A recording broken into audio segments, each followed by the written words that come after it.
I grew up in Detroit, Michigan in the 60s and the 70s, and I'm a second-generation Italian-American. My side of the family is Camaradas. My mother's side is Mizracas. Now, the two difference between these two groups of people is one, during the Great Depression, the Camaradas suffered severely. They lost all their property, they lost their jobs, they were basically on the street. They worked in the car factory, and they were blacksmiths, so a lot of those trades suffered severely. The Mizracas, on the other hand, had an ace in the hole. They owned the Royal Banana Company. Now, the Royal Banana Company first started in 1917, and it exists today even, and it's passed down to generation from generation of Mizraca. Now, the interesting thing about the Royal Banana Company is a Camarada has never worked at the Royal Banana Company. In fact, a female Mizraca has never worked at the Royal Banana Company.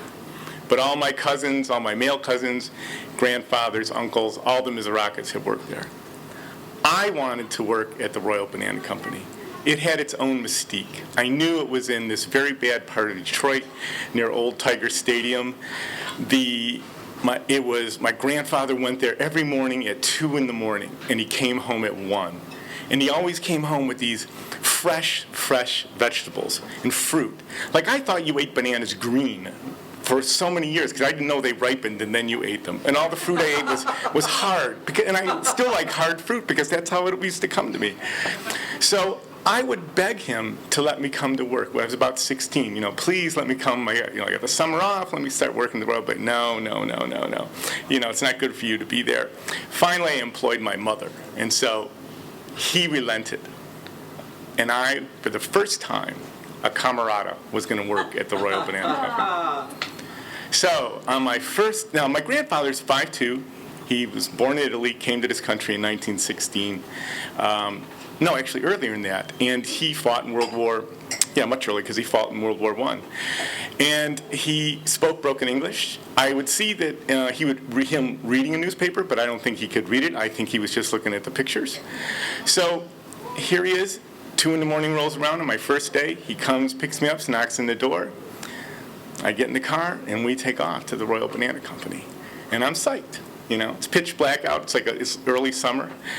We show up, and it's this huge compound of 1-story warehouses with these docks that all surround it, and big roll-up green doors, just as far as the eye can see. So we get in, he pulls up in front of the Royal Banana Company, and I get out, and I come around to the front of the car, and he has a gun, and he has a gun at his side. And I look at him, he looks at me, he goes, "Avanti." And I go, "Dude, I don't speak Italian." He goes, "Avanti." He goes, "Let's go." So he's waving the gun like this, "Let's go." So we end up walking the perimeter around where the Royal Banana Company is, when he checks every little nook and cranny to see if there's somebody there. So this is how my morning starts. So then we get inside the Royal Banana Company, and the Royal Banana Company, and this was the 60s and 70s, looked like it was right out of the 1940s. The interior had not changed. It was heavy wood, low ceilings, green, this base, very dark green color. The office was antique-ish looking. And this, in fact, as a side story, because it looked like it was out of the 40s, they shot the movie Hoffa in parts of the Royal Banana Company, because the scenery inside looked like that era in time. So, again, we go in, he has the gun, we walk around the Royal Banana Company with the gun, checking all the little doors, he's and the place smells, and I said to him, something smells in here, what is it? He goes, "Oh, it's paint. They painted the place over the last couple of days, all my workers." And I said, "Oh, great." So anyways, we check all the around, and finally we go back to the office, and he puts the gun away. Then we go around to the vaults. Now in the vaults, that's where they store all the bananas, in these 40-pound boxes. And the vaults are about 70 feet long and 20 feet wide, and there's 8 of them. And they keep them in these vaults because they don't want them to ripen. So they evacuate the air from the vault, and they put in a natural gas to keep the bananas from ripening. So, great, we go up to the first vault, and just as he's about to evacuate the gas, I remember a story that in 1930, he had come into the Royal Banana Company with 4 other men, and they turned on a light switch, and the place exploded.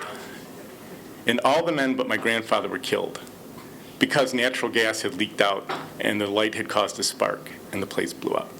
He was burned over a majority of his body, and somehow they rebuilt this guy, like the $6 million man, the first $6 million man. And the only thing you would have noticed when you saw him was that his skin was very taut, but he also had webbing in his fingers that they had never repaired. So I'm going up to this first vault, and I'm thinking, shit, everything went off without a hitch. He evacuated all the vaults, threw open the doors, and there's these incredible hundreds and hundreds of 40-pound boxes of bananas. It's incredible.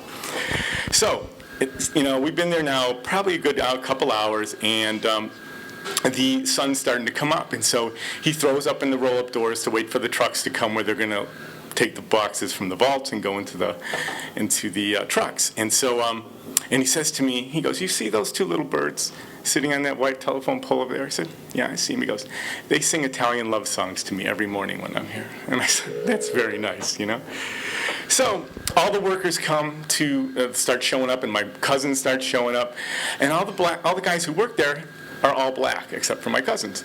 And they've got names like Shaky and Big Boy and Skinny and Talk a Lot and all this kind of stuff, all these funky names. So my grandfather sets me to working with these guys. And so we were just basically, when the trucks come in, we'd be maneuvering banana boxes out on a cart with 6 boxes. And that's what we just did all day, back and forth, back and forth, back and forth. And I was in the vault with one of the guys, crew guys, and we had taken a break. I think it was around 9 o'clock, 10 o'clock. And we were leaning up against the boxes, and suddenly, out of nowhere, one of the guys whips out a switchblade and slashes the box right next to my arm, just slashes it wide open.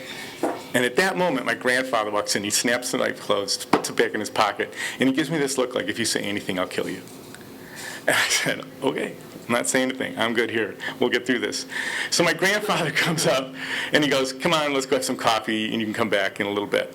So we go get some coffee, and we're walking around the Royal Banana Company, and I noticed there's one of the guys painting one of the walls.